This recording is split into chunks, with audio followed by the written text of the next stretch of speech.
Salam sukacita untuk kita semuanya, saudara sekalian yang berbahagia. Tibalah kita merenungkan kebenaran firman Tuhan. Tujuan dari Lukas menulis suratnya kepada Theophilus.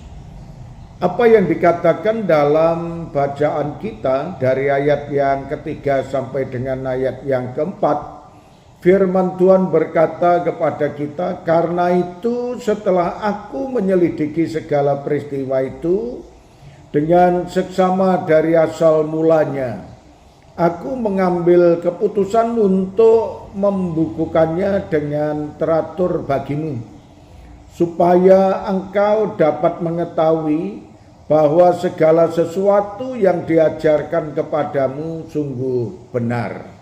Nah, saudara sekalian yang berbahagia, apa yang dikatakan oleh Lukas kepada Theophilus dalam suratnya itu, dia menekankan tentang kepastian yang Tuhan berikan kepada kita semuanya. Dan apa yang dikatakan dalam kitab Lukas ini menjelaskan kepada kita supaya engkau dapat mengetahui bahwa segala sesuatu yang diajarkan kepadamu sungguh nyata. Nah, kata yang saudara dan saya dengarkan ini, supaya engkau mengetahui.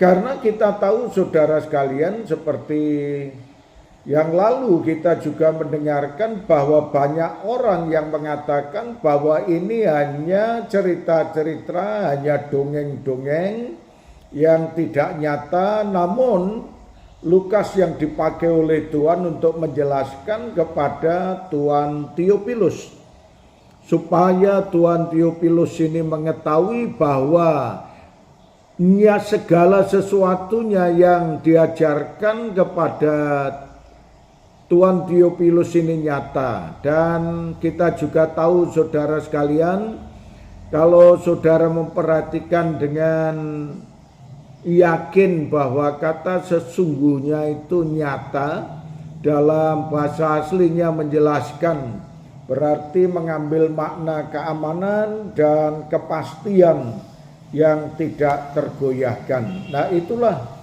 yang Tuhan ajarkan kepada saudara dan saya. Di tengah dunia penuh hoax dan ketidakpastian, Alkitab memberikan jangkar yang sangat kuat kepada kita. Alkitab telah menanamkan yang terbaik kepada kita.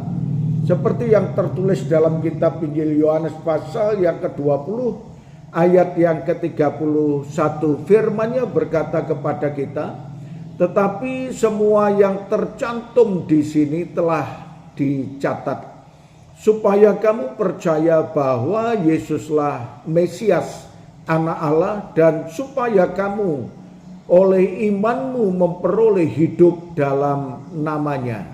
Luar biasa saudara sekalian, ditekankan bahwa Yesus adalah Anak Allah, Yesus adalah Mesias. Dan jangan takut saudara sekalian, kekristenan tidak anti intelektual. Dan Lukas menjelaskan, dan Lukas pun juga telah membuktikan bahwa iman dan penyelidikan yang teliti bisa berjalan berdampingan. Percayalah kepada firman-Nya.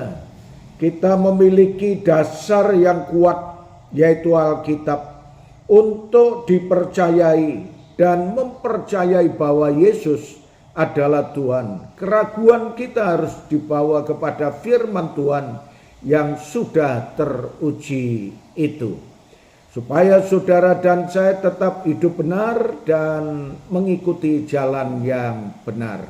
Terima kasih Tuhan Yesus, kami mengucap syukur atas kebenaran firman-Mu itu.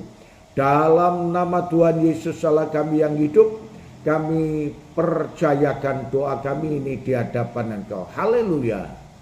Amin.